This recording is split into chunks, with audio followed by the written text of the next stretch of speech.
Nossa, transmitir assim,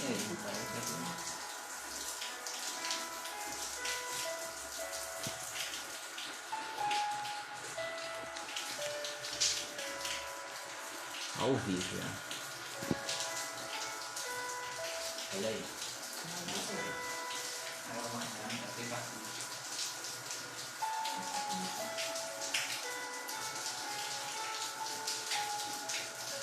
Vivo, né?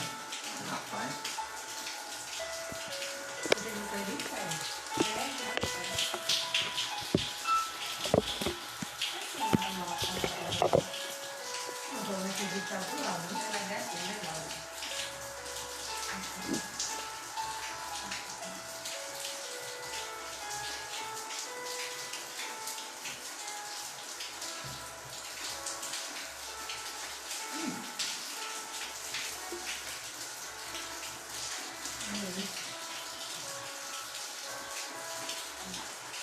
Meus irmãos, com a graça e a paz de nosso Senhor Jesus. Amém, meus queridos? Boa noite a todos, na paz de nosso Senhor Jesus. Essa noite é culto de Santa Ceia. Será dirigido aqui por mim.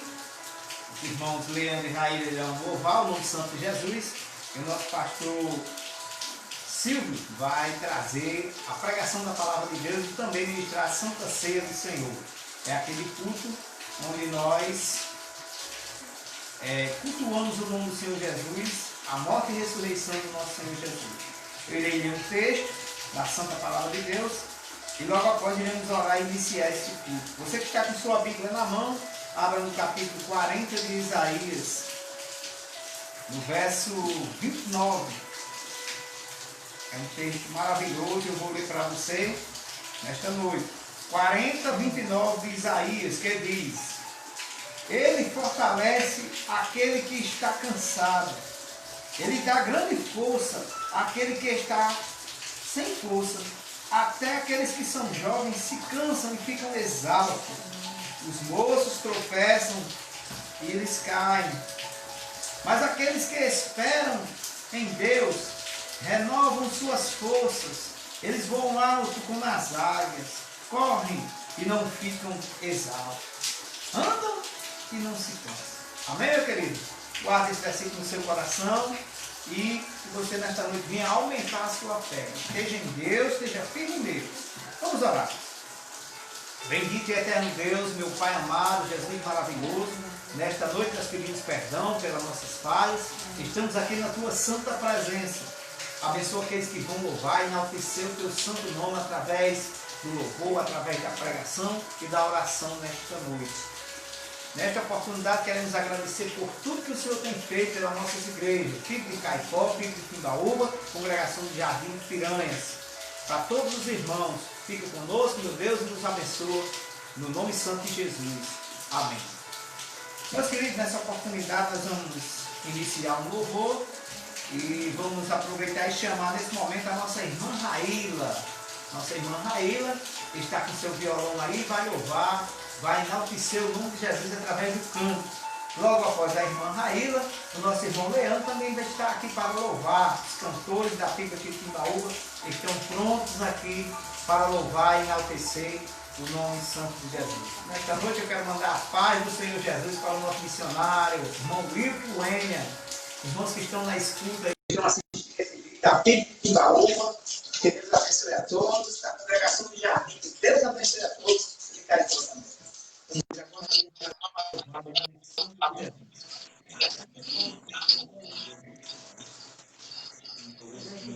Graça e paz.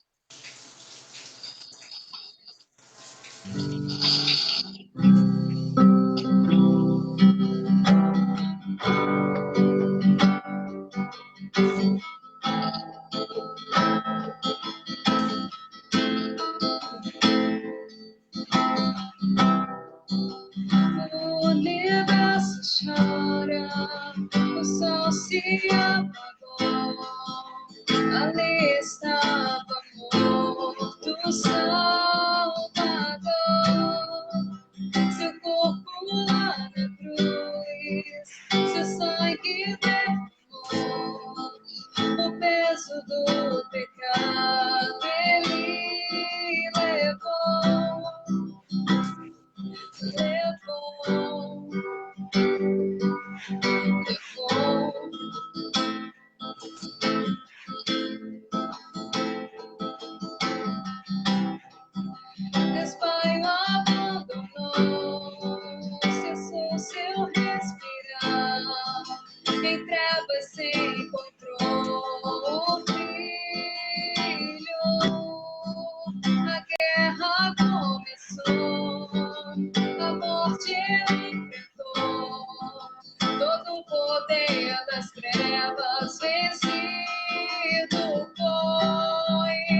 nada vencerá seu grande amor.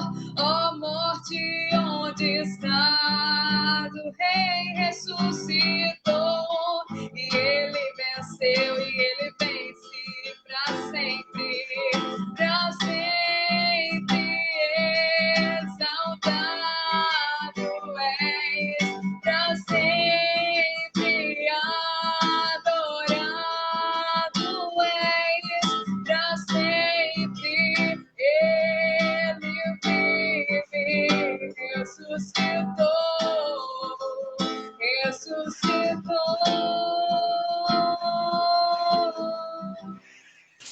Cantamos aleluia, cantamos aleluia, cantamos aleluia, o Cordeiro venceu. Cantamos aleluia, cantamos aleluia, cantamos aleluia, o Cordeiro venceu.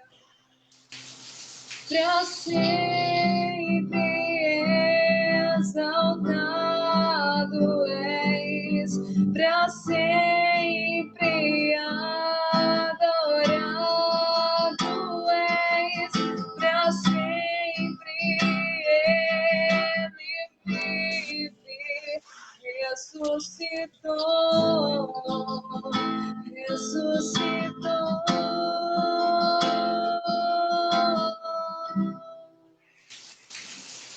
É com você, meu amigo Leandro. Graças a paz, irmãos. Vamos louvar.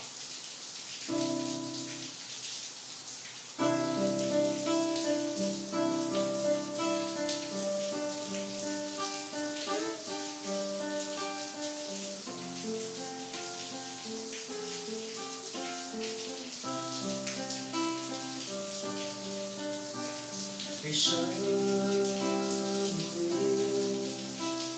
os olhos meus, eu posso ver Jesus na cruz. Seu sofrimento é demais e até difícil imaginar que alguém consiga aguentar sofrer assim. Prego nas mãos, prego nos pés, Jesus está sofrendo e sabendo eu que tudo isso é por mim. Eu não me controlo quando penso nisso, eu choro. Ainda estou parado, olho para as suas mãos, lembro mãos que um dia ele estendeu pra curar, mãos que um dia ele estendeu pra salvar, mãos que um dia ele estendeu pra abençoar, mãos que um dia ele estendeu pra dar vida outra vez. Agora são mãos feridas, curadas, marcadas, cicatrizes que provam que ele precisou sofrer para que eu pudesse ser livre. Ainda estou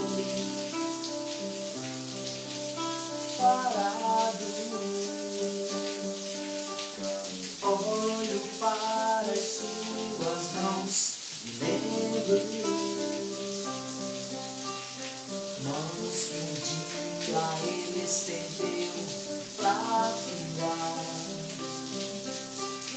Mãos que um dia ele estendeu pra salvar.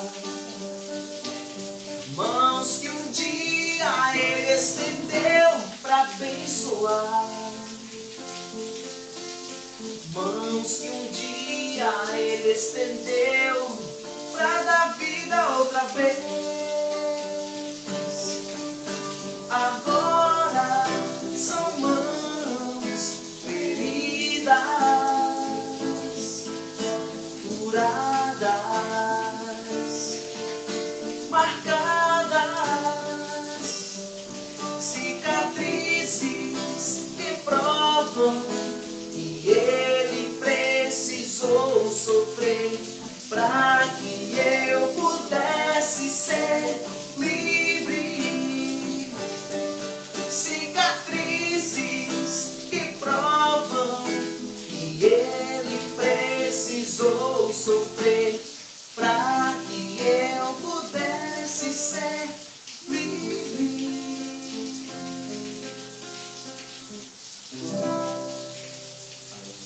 Quero agradecer a oportunidade de passar para você.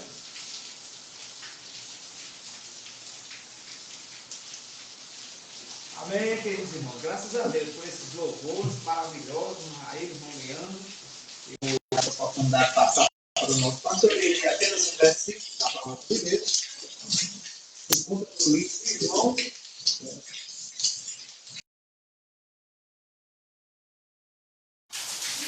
João 15, 3, que diz: vocês estão limpos pela palavra que eu vos tenho falado. Permaneçam em mim, e eu permanecerei em vocês. Nenhum ramo pode dar fruto de si mesmo, se não permanecer na videira. Vocês também não podem dar fruto, se não permanecerem em mim. Vamos ficar só com o verso 3, né? Estamos limpos pela palavra do Senhor. O ser humano não tem nada de bom, mas pela palavra nós somos transformados. Que Deus abençoe, nós queremos agradecer a você que está assistindo, esteve conosco, adorando, ouvindo a Santa Palavra. E nessa oportunidade eu vou fazer uma oração passando a oportunidade ao pastor Silvio, que por sua vez trará a pregação da Palavra de Deus. Bendito e eterno Deus, neste momento, Deus, queremos te agradecer por este culto, por termos essa forma de, mesmo assim, podermos cultuar o teu santo nome. Temos recursos para não ficarmos parados. Obrigado por tudo. E nesse momento eu quero apresentar o nosso pastor Silvio, que o Senhor possa abençoá-lo nessa noite com a tua santa palavra. Que a palavra que ele venha pregar, venha, Senhor, enaltecer a nossa fé, aumentar mais e mais a nossa fé, enaltecer o teu nome. Eu te agradeço por tudo, no nome santo de Jesus Cristo. Amém. Nessa oportunidade, o pastor Silvio irá agora fazer a pregação da palavra de Deus. Pastor Silvio.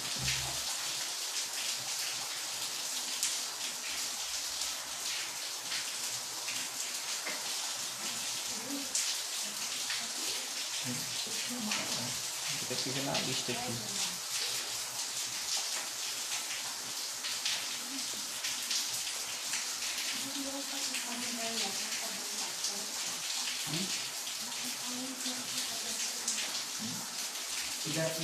Aqui tem que procurar Silvio aqui.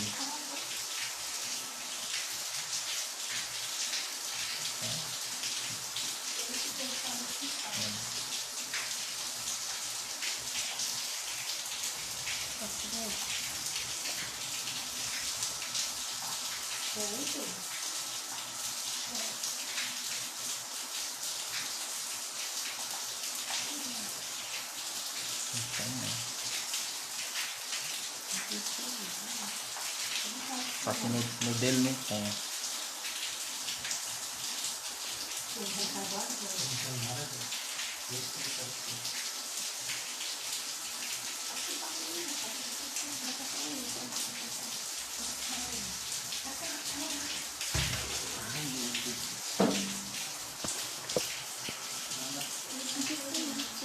Mas não tem, no dele não tem, não. Ela vai ficar aí.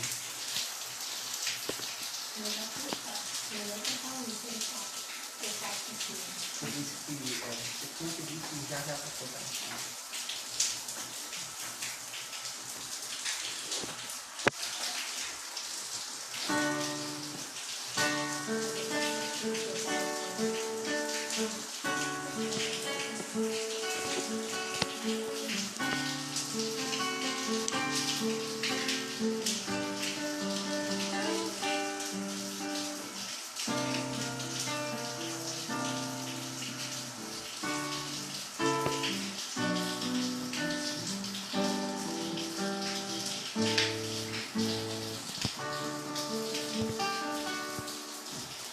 Pelas mãos, me pegou pelas mãos, sobre mim, derramou sobre mim seu amor. Eu hoje sou fruto desse amor. Eu recebi um novo coração. Aspergiu sobre mim, aspergiu sangue seu, e o pecado era meu. Foi na cruz, ganhei liberdade, foi na cruz. Jesus pagou com sangue a salvação. Somente pela graça de Jesus aqui estou. Somente pela graça de Jesus que me alcançou. Sei que nada merecesse receber de Deus. Jesus pagou pecados que eram meus.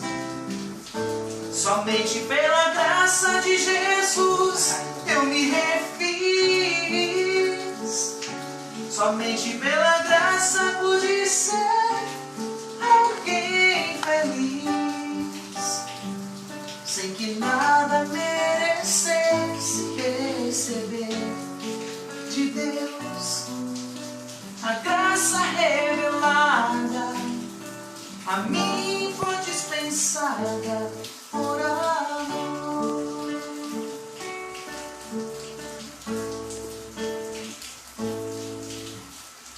Aspergiu sobre mim, aspergiu sangue seu, e o pecado era meu.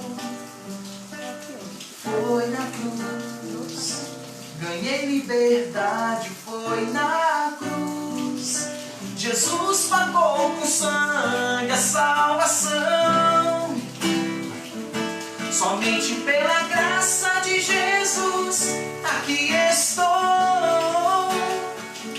Somente pela graça de Jesus que me alcançou. Sem que nada merecesse receber de Deus. Jesus pagou pecados que eram meus. Somente pela graça de Jesus eu me refiz. Somente pela graça pude ser alguém feliz. Sem que nada merecesse receber de Deus. A graça revelada a mim foi dispensada por amor.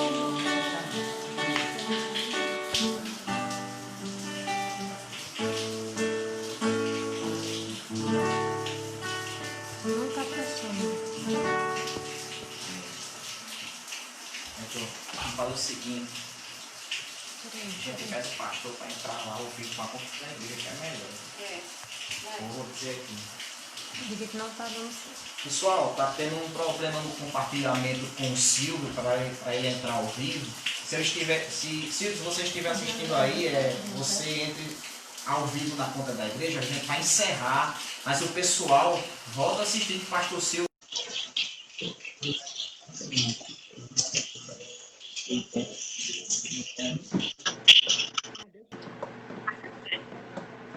Pronto.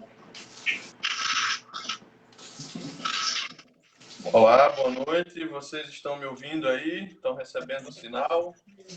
Tudo bem? Áudio, vídeo? Por favor, alguém que está aí na sala de transmissão, me informe se estão recebendo a transmissão, áudio, vídeo. Eu preciso ter essa confirmação para poder continuar aqui. Se vocês estão recebendo bem, por favor, me deem um retorno. Ou alguém que está assistindo, por favor, confirme se estão recebendo aí o áudio e o vídeo.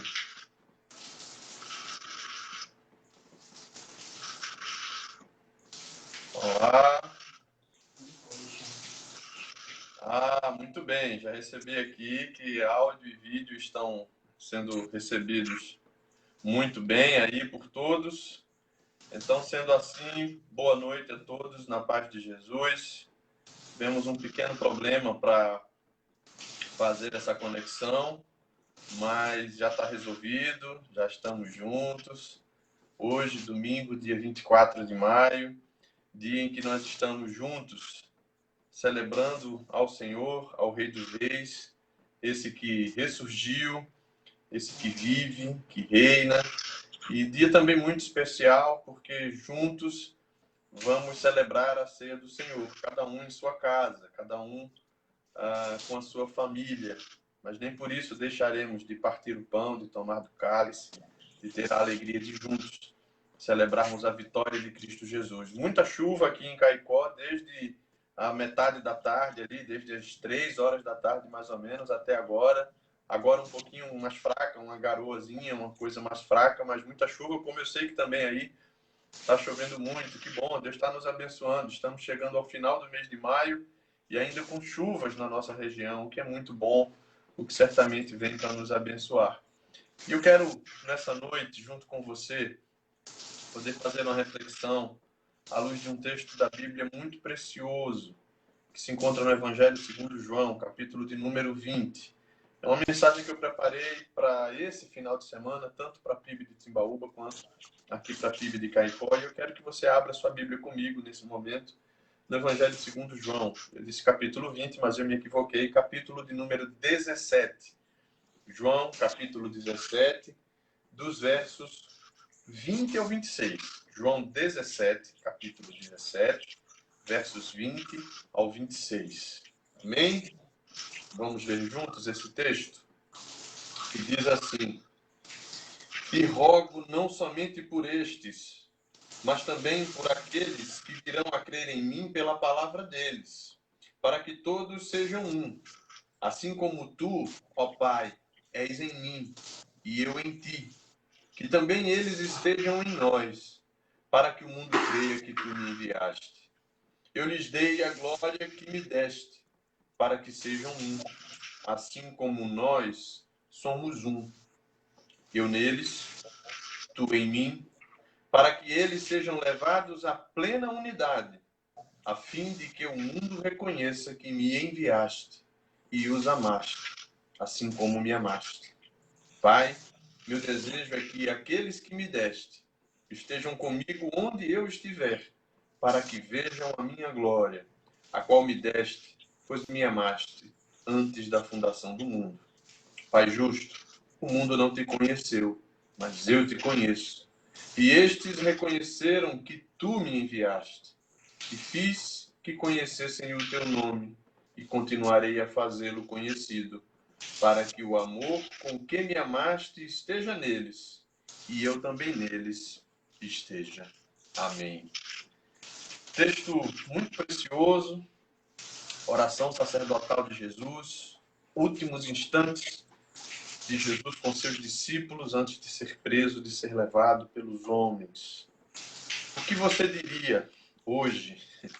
O que você iria falar? Quais seriam as suas últimas palavras hoje se você precisasse se despedir de todas as pessoas que você conhece? E aí alguém deve estar se perguntando, isso lá é pergunta que se faça, pastor? No meio de uma pandemia, de uma doença que mata, o senhor perguntar essa coisa de quais seriam minhas últimas palavras? Por favor, me poupe disso. Mas sem pensar tão drasticamente assim, tão tragicamente assim, a gente sempre precisa pensar, e de vez em quando na vida a gente sempre tem últimas palavras para dizer para alguém. Jesus expressou suas últimas palavras aos discípulos por meio dessa oração sacerdotal, onde ele intercede por si mesmo, intercede pelos seus discípulos, mas de maneira muito especial também intercede pelo mundo. Mundo que, a partir daquele momento, mais do que em qualquer outra época com a qual Jesus esteve com os discípulos, ia ser o lugar onde os discípulos iam habitar. Iam ser o lugar do ministério, do exercício de amor daqueles discípulos de Jesus Cristo de Nazaré. Então, a gente sempre precisa expressar nossas palavras para alguém e, às vezes, são as últimas palavras. Isso acontece quando nós vamos nos despedir de um grupo com o qual a gente estudou durante um período. A gente acaba tendo que se despedir desse grupo quando o curso chega ao final. A gente acaba tendo que se despedir de pessoas com quem a gente trabalhou num projeto ou numa empresa que a gente está deixando, num emprego que a gente está deixando.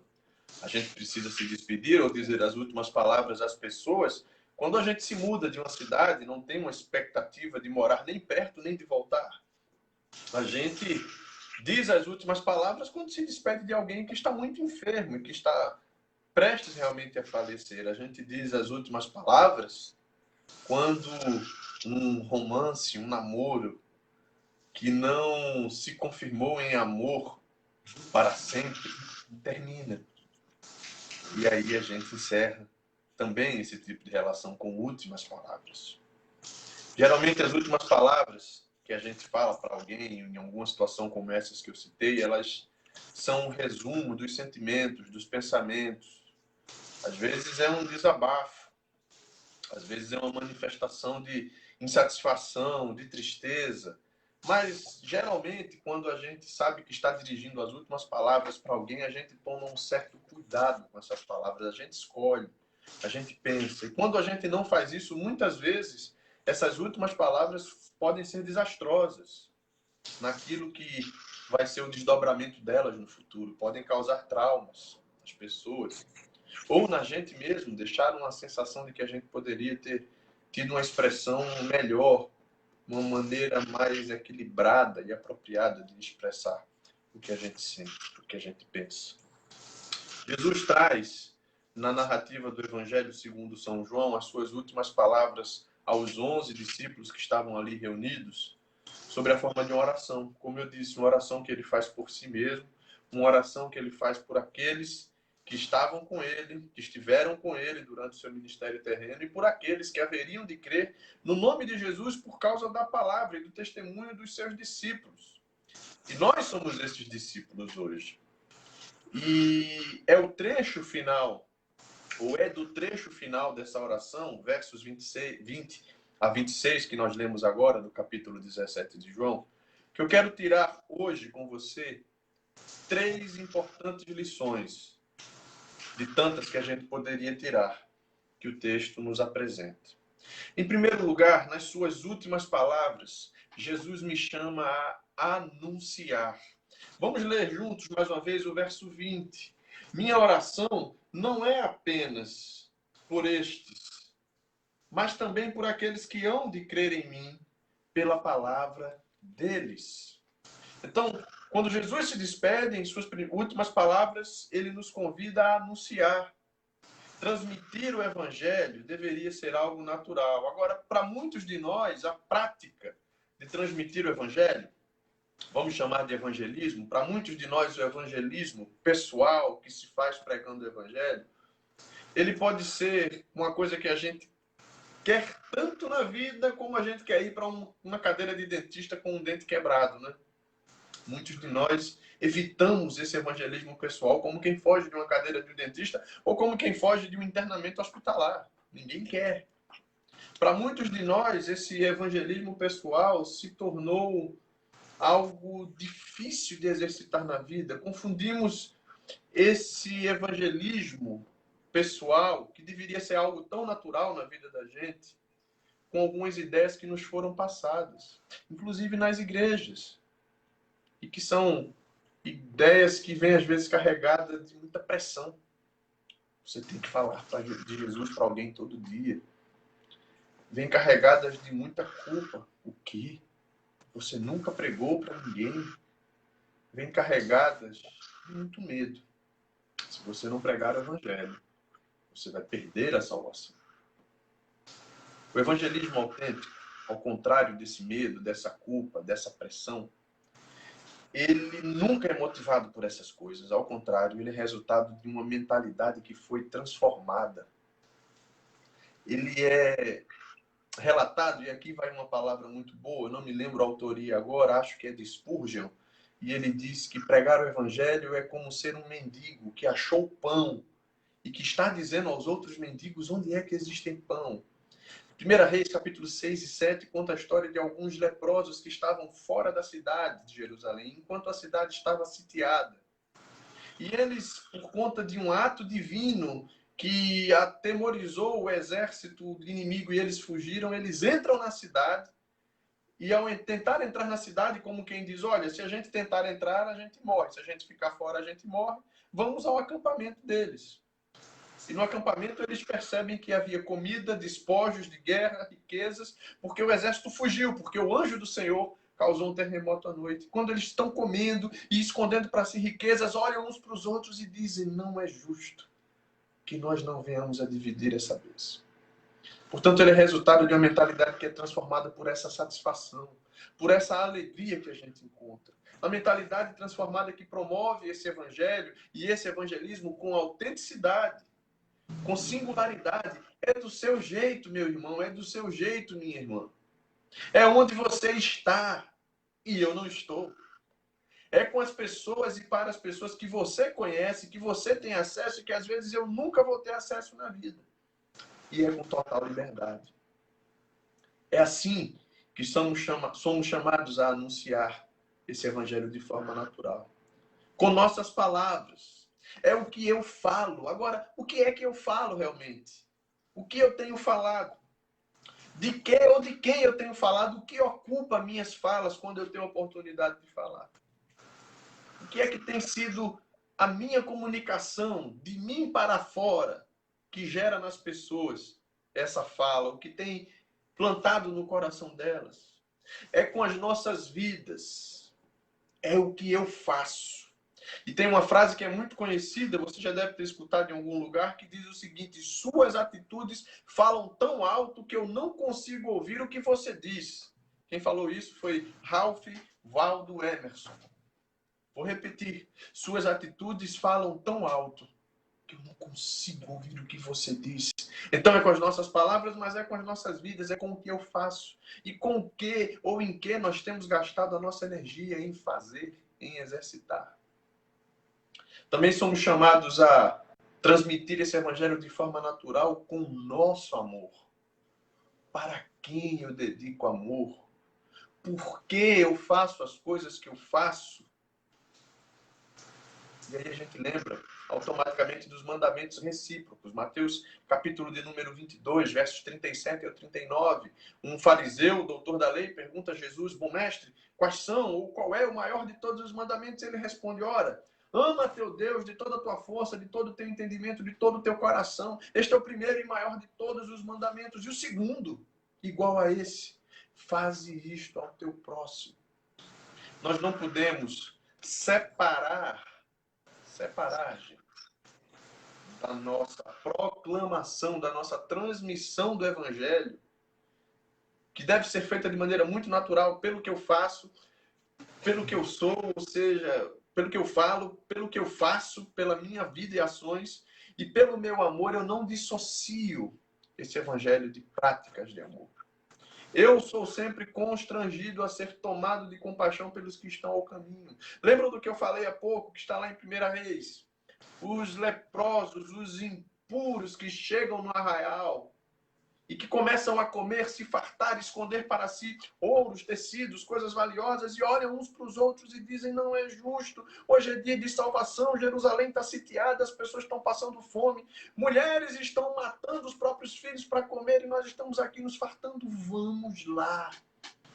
Vamos ser os arautos da boa nova. Nós, leprosos, impuros, indignos. Nosso amor.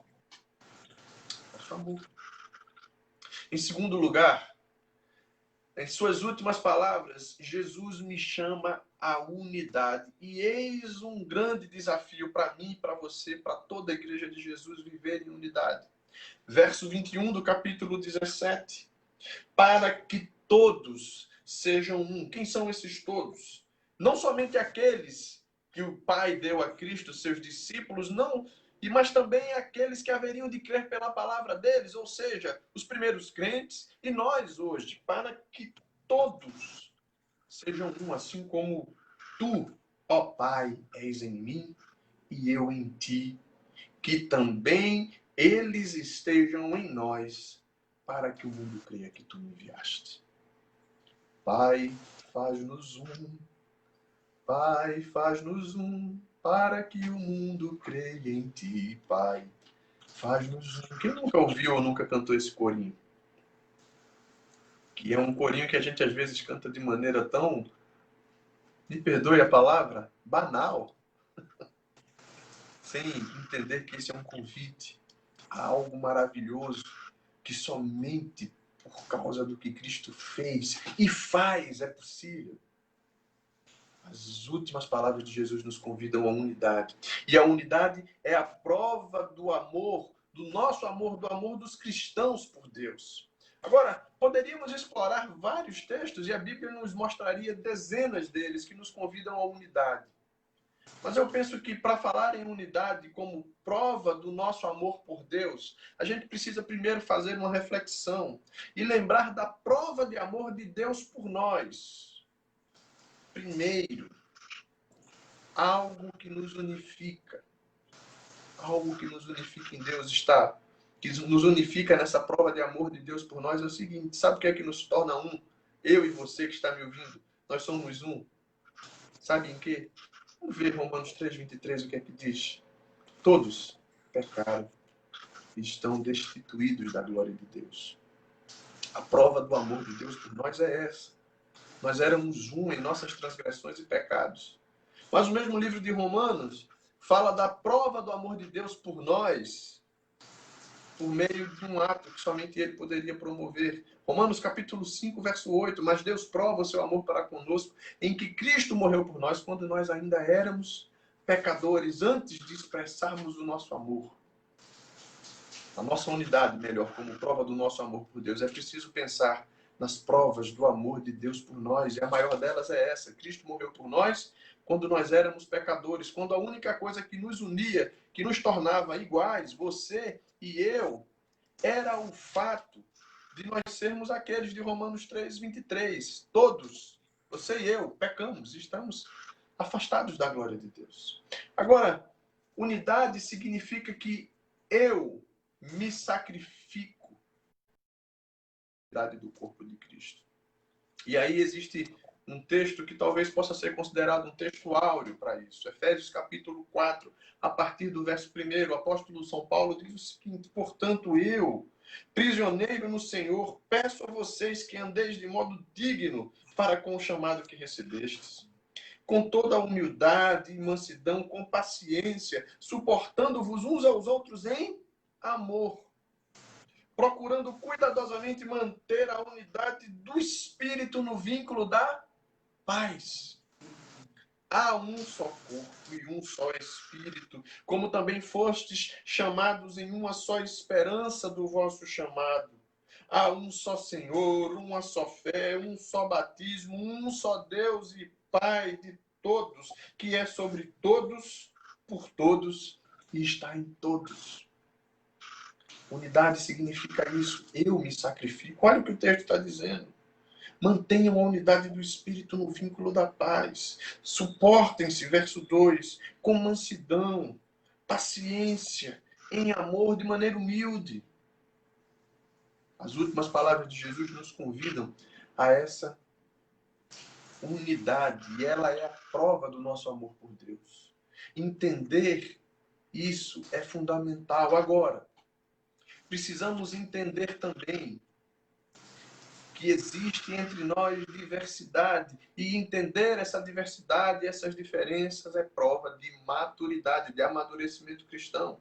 O mesmo texto de Efésios capítulo 4 continua: mas a graça foi concedida a cada um de nós conforme a medida do dom de Cristo. Por isso foi dito, verso 8, subindo para o alto, levou o cativo o cativeiro e deu a nós dons. O que significa que ele subiu, senão que também desceu às partes mais baixas? Aquele que desceu e é o mesmo que subiu muito acima de todos os céus para preencher todas as coisas.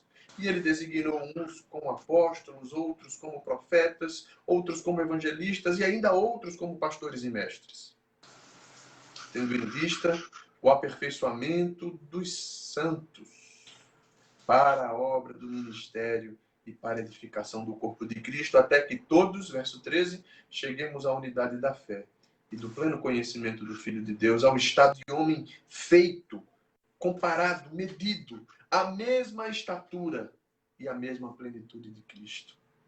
Entender a diversidade é prova de amadurecimento. Deus distribuiu dons. Deus deu a você, meu irmão e minha irmã, dons que Ele não me deu. E eu preciso dos seus dons e talentos para que juntos possamos trazer uma prova fiel do nosso amor a Deus por meio da proclamação, do anúncio do seu Evangelho, por meio da unidade que Ele nos convida a viver. E eu queria dizer a você ainda que desejar, dentro desse pensamento de que as palavras de Cristo, as últimas palavras de Cristo, nos chamam a unidade, unidade que é prova do nosso amor por Deus, entender a diversidade, as diferenças que nós temos é sinal de maturidade. Eu quero dizer ainda que desejar uniformidade, que todos sejam iguais, é uma atitude ingênua.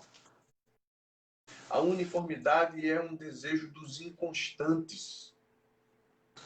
Querer que tudo e todos sejam iguais é coisa de gente inconstante. É coisa de gente que busca o ritual. O ritual mede como todos têm que ser. É essa roupa, é esse jeito, é nesse lugar, é de pé, ou é obrigatoriamente de joelhos, ou é obrigatoriamente assim, ou assado. Isso é coisa dos inconstantes, que buscam nesse ritual que é religiosidade, conter, suprimir, manter preso, manter sob controle aquilo que eles não estão dispostos a encarar em si mesmos. E aí eles tentam buscar uniformidade, que todos sejam iguais, porque eles não encaram, não querem encarar que a diversidade é parte também daquilo que compõe o corpo de Cristo. E eles caem no mesmo erro que era o zelo dos fariseus. Olha o que o texto de Efésios ainda nos diz, verso 14. Falamos da diversidade até o verso 13.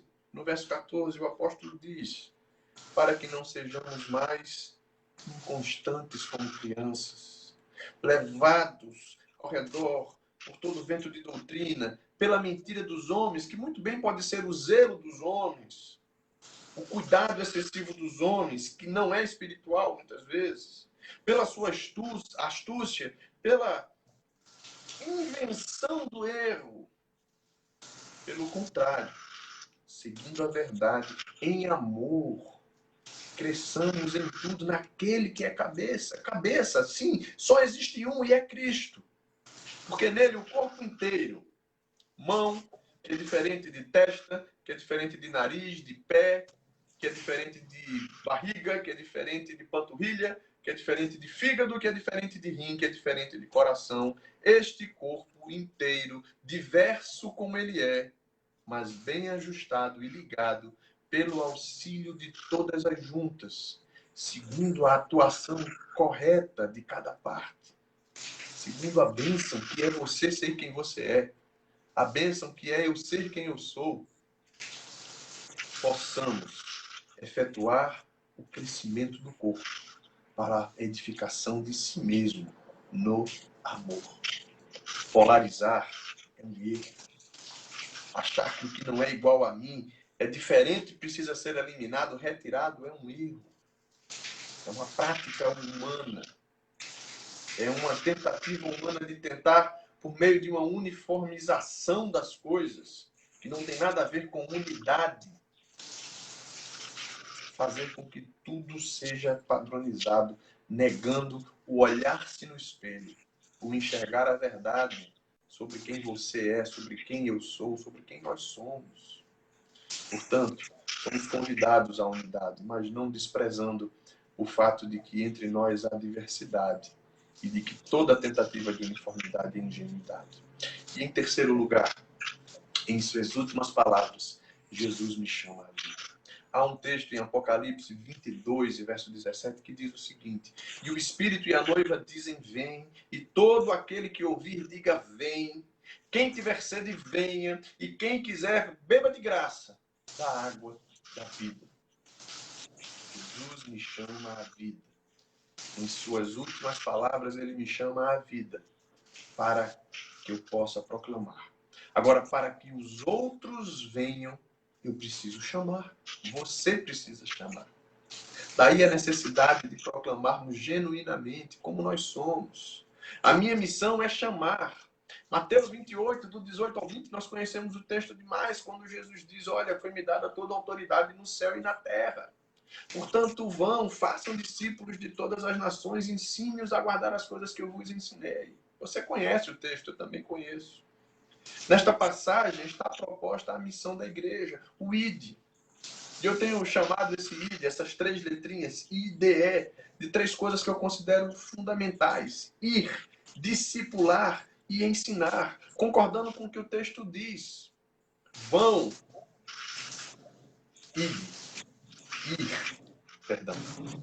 façam discípulos, discipular. Ensine-os a guardar as coisas que eu vos tenho ensinado. Ensinar. Ir, discipular e ensinar é o nosso ID. São três ordens. Não são três sugestões. Ide e fazei discípulos de todas as nações. Meu papel é ir e fazer discípulos. Se as pessoas vão crer na palavra que eu preguei e vão converter-se a Cristo, não é meu papel, é papel do Espírito Santo. Quantas vezes a gente se frustra e a gente diz, olha, eu já tentei fazer evangelismo pessoal, olha, eu já tentei na escola, no trabalho, com a vizinha, com um amigo, falar de Jesus, mas eu falo, olha, eu estudo, eu prego com a Bíblia, eu peço para o irmão missionário Juscelino me ensinar, ele me discipulou e eu fui treinado, eu vou para a escola bíblica, eu tomo nota de tudo, eu tiro as dúvidas com o irmão Wilk, eu pego os melhores materiais de evangelismo, eu estudo tudo quanto seja necessário para poder pregar o evangelho, mas eu prego e essa pessoa não se converte, e esse trabalho da conversão, da mudança do coração não é seu, não é meu, é do Espírito Santo. Não é seu e nem meu, para que a gente não se glorie, nem se confie na nossa capacidade, mas é do Espírito. Ide e fazer discípulos. Ide, vá, pregue. Batize-os, a segunda ordem, em nome do Pai, do Filho e do Espírito Santo. O batismo, aquele mesmo que nós recebemos com a água, muito mais importante do que a forma como ele foi feito é a obediência à ordem. Um tempo em que as pessoas não querem compromissos, ao contrário, querem fugir de todo tipo de compromisso. Batizar-se é demonstrar capacidade de submeter-se em obediência a Deus, de obedecer aquilo que Ele requer de cada um de nós. E ensinando-os a obedecer a tudo que eles ordenei. Discipular, preparar, passar para as pessoas o que nós aprendemos. Algumas pessoas se convertem em grandes movimentos evangelísticos, em grandes concentrações evangelísticas, melhor dizendo. Algumas pessoas se convertem assistindo uma transmissão pela televisão, pela internet, pelo rádio.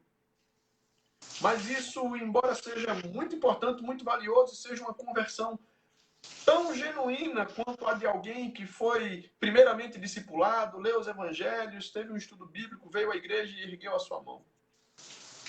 Isso às vezes não dá para a pessoa a nutrição que somente o ensino vai trazer. Que somente a vida de comunhão e na comunidade vai proporcionar. Por isso eu quero dizer a você, você mesmo, membro congregado da PIB Timbaúba, membro e congregado também da congregação em Jardim de Piranhas, nesse tempo de isolamento social, nesse tempo em que a gente sente e se ressente da ausência de estarmos juntos, nesse tempo que tem tanta coisa sendo dita,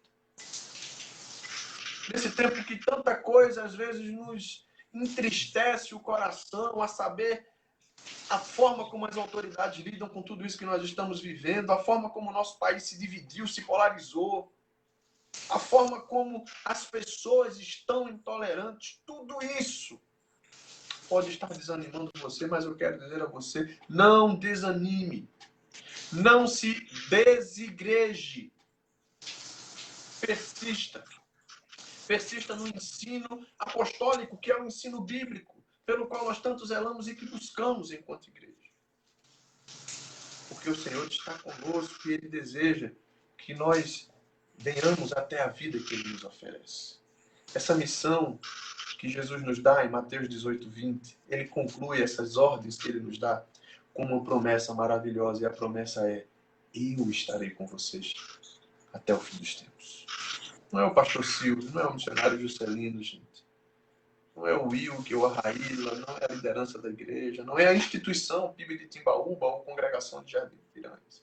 É o Senhor Jesus que nos promete que vai estar conosco todos os dias até o fim dos tempos. Quando nós recebemos esse convite de Jesus para a vida, também sabemos que aqueles que vierem até Ele receberão essa água da vida. O diálogo de Jesus talvez com a mulher samaritana, talvez seja o texto que primeiro nos vem à mente quando nós falamos sobre a água da vida, receber dessa água. Esse diálogo está no capítulo 4 do Evangelho de João, dos versos 7 ao 26, e revela a nós que o Senhor tem essa água viva de Deus para entregar a todos que vierem. Aquele diálogo aponta ainda que Jesus reconhece as suas necessidades e as minhas necessidades antes mesmo de nós a conhecermos. Olha o cenário, era pino do dia, meio-dia, num lugar árido, quente, na Judéia. Sentado à beira de um poço, Jesus não tinha com o que tirar água, aquela mulher vai ali. E alguém que está ali sem condições de tirar a sua própria água, oferece a ela uma água que ia gerar nela vida e saciar a sua sede. Porque aquela que ela beberia ali do poço, acaba. A sede volta. Olha que coisa presunçosa se a gente não soubesse que quem está falando isso é o Senhor da vida, é a água viva de Deus. É algo presunçoso demais você dizer isso. Mas ele diz porque ele realmente pode saciar. E o diálogo que você e eu, assim, que são vergonhosos, não procedemos com astúcia, nem distorcemos a palavra de Deus. Não. Mas pela proclamação, olha aí, proclamação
de modo que em nós atua a sua morte, o morrer para esse mundo, o sofrer as coisas desse mundo como Jesus sofreu, para que também atue em nós a sua vida.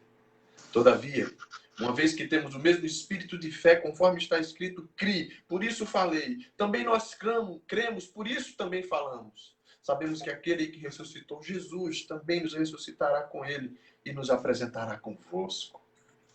Pois tudo é para o vosso benefício, gente. Para o meu benefício.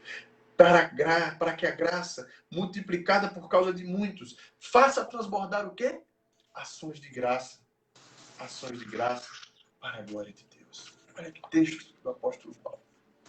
Olha que coisas maravilhosas ele diz. Ele fala de várias situações da vida pelas quais nós passamos.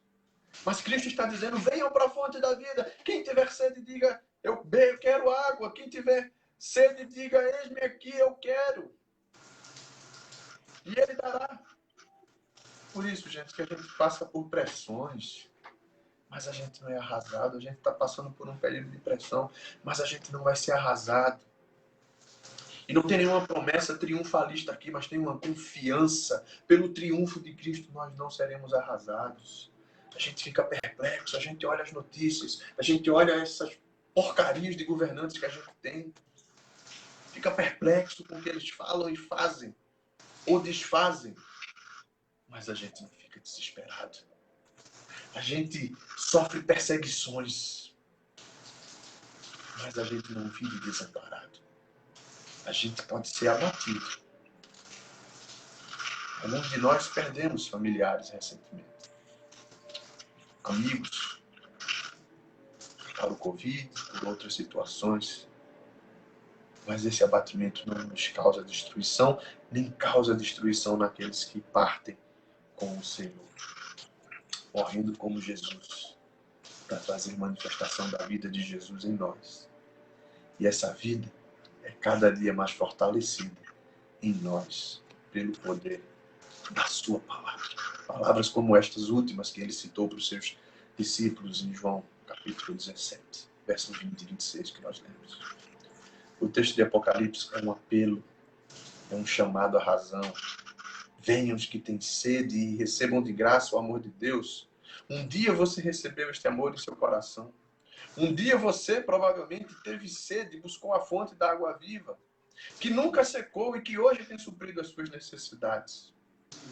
Mas talvez você hoje esteja com sede, agora, nesse momento. Sede de paz, sede de justiça, sede da presença de Deus. Pois saiba que Jesus, Ele mesmo, orou por você e intercedeu ao Pai. Sim, o Rei do Universo, no texto que nós lemos do Evangelho de João, veio, venceu todos os inimigos, sendo que o maior deles era, já não é mais, era a morte. E Ele ainda hoje intercede junto ao Pai, por você, por mim, por todas as suas e minhas necessidades. Creia nisso. Viva por essa verdade. Amém. Eu quero orar com você. E quero orar para que nós possamos, também nessa oração, dedicar ao Senhor os elementos que nós vamos dividir agora. Você aí na sua casa e eu aqui na minha. Os elementos da ceia do Senhor. Eu quero ler um pequeno texto. O texto que está no Evangelho segundo Lucas, capítulo de número 22, verso 14 em diante. E diz assim, chegada a hora, Jesus se pôs à mesa com os apóstolos. Chegada a hora, Jesus sentou à mesa com os apóstolos. De maneira muito simples. Aquele que intercede por nós. Aquele que nos convida a crer nessa verdade. Sentou-se à mesa. E lhes disse, tenho desejado muito dividir essa Páscoa convosco antes do meu sofrimento. Não a comerei mais, eu vos digo, até que o faça no reino dos céus. A partir de agora, não beberei mais.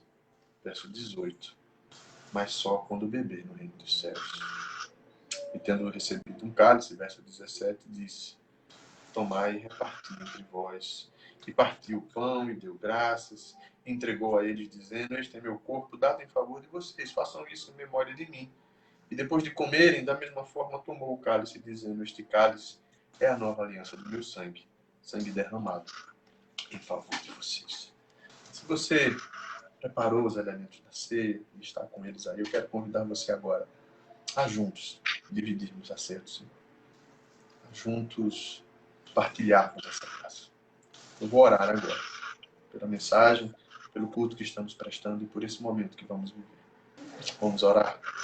Senhor amado, Pai bendito, muito obrigado, Jesus, porque as tuas últimas palavras ditas ali, conforme a narrativa do apóstolo João aos teus discípulos, nos encorajam, Pai, a proclamar o teu evangelho, nos encorajam a viver em unidade e nos convidam a receber a vida que o Senhor tem para nos dar. Nós somos, tantas vezes, Pai, tomados por situações que nos desanimam, que nos fazem, às vezes, sentir que não suportaremos, mas em todas elas o Senhor tem sido a nossa força, o nosso refúgio, o nosso socorro, a nossa torre forte. Que nós possamos receber, crer e viver por essa palavra. Como também, Pai, nós possamos agora, ao partir o pão, partir o cálice, com os nossos queridos, amados, onde nós estivermos, ter a certeza de que o Senhor mesmo é quem efetua em nós o querer e o realizar de todas as coisas. Te agradecemos por tua morte, mas te agradecemos sobre medida pela tua ressurreição, que nos garante vida e vida em abundância. Nós, nesse momento, nos juntamos em oração àqueles que sofrem dores de perda de entes queridos, aos enfermos. Nós não nos calamos nem nos conformamos com um número tão alto de mortes. 1000 mortes por dia, Pai, é muita coisa para que a gente não possa, nesse momento, interceder e pedir que o Senhor chegue com socorro, misericórdia, com justiça e juízo sobre os que podem, Pai, atuar de maneira decisiva nessa situação. Com graça e misericórdia sobre os enfermos e com cuidado e livramento sobre os que cuidam destes enfermos. Obrigado por podermos partir o pão e beber do cálice. Mas, acima de tudo, obrigado porque o Senhor nos deu da água da vida. E ainda que num lugar seco, árido, nós não teremos sede que nos mate, sede que nos roube a paz que vem de Ti. Essa é a nossa oração, em nome de Jesus. Amém. Se você, assim como eu, tem pão perto de você e tem um cálice perto de você, eu convido você, nesse momento, a, em atitude de oração, comer do pão e logo em seguida tomar do cálice. Façamos isso juntos.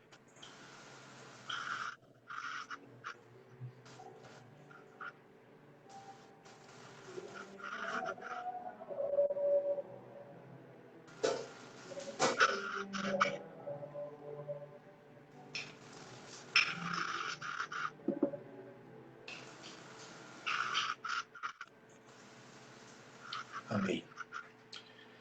Meu irmão, minha irmã, que coisa boa saber que nós hoje partimos o pão, tomamos do cálice, obedecemos a essa ordem que o Senhor Jesus nos deu juntos.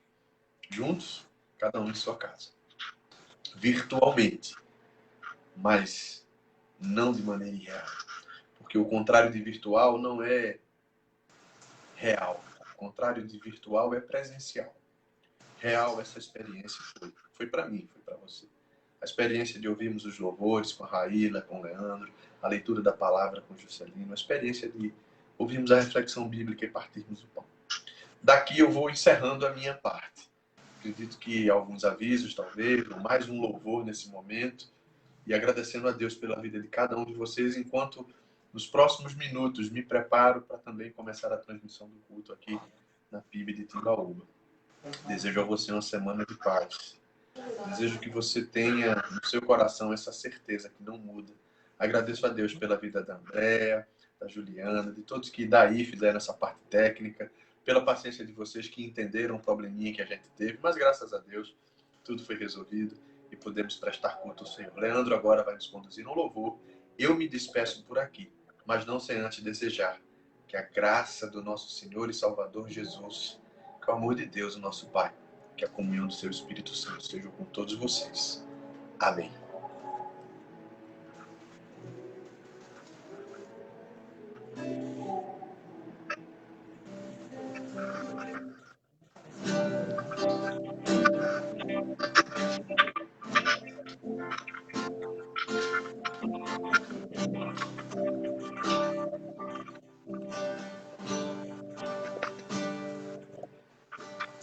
Há maior prazer do que o ser filho de Deus e desfrutar da sua presença, viver em comunhão é a minha oração. E quem me dera não somente conhecer,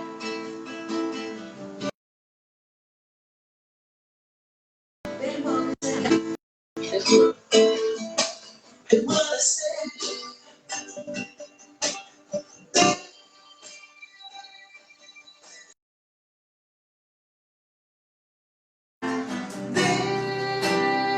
Dentro do coração do Pai,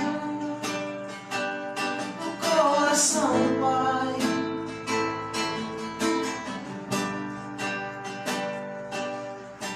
Às vezes começamos no altar de Deus e Ele satisfaz o nosso coração,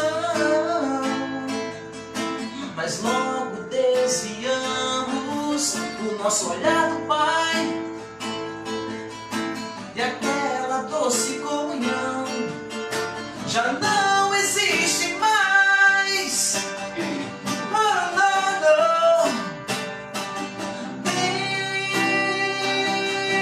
Dentro do coração, dentro do coração do Pai, do coração do Pai.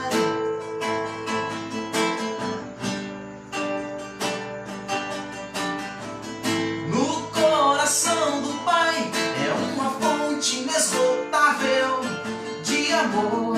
No coração do Pai tenho paz e alegria. Tenho mais de 1000 razões para permanecer. Permanecer dentro do coração. Dentro do coração do Pai, do coração do Pai.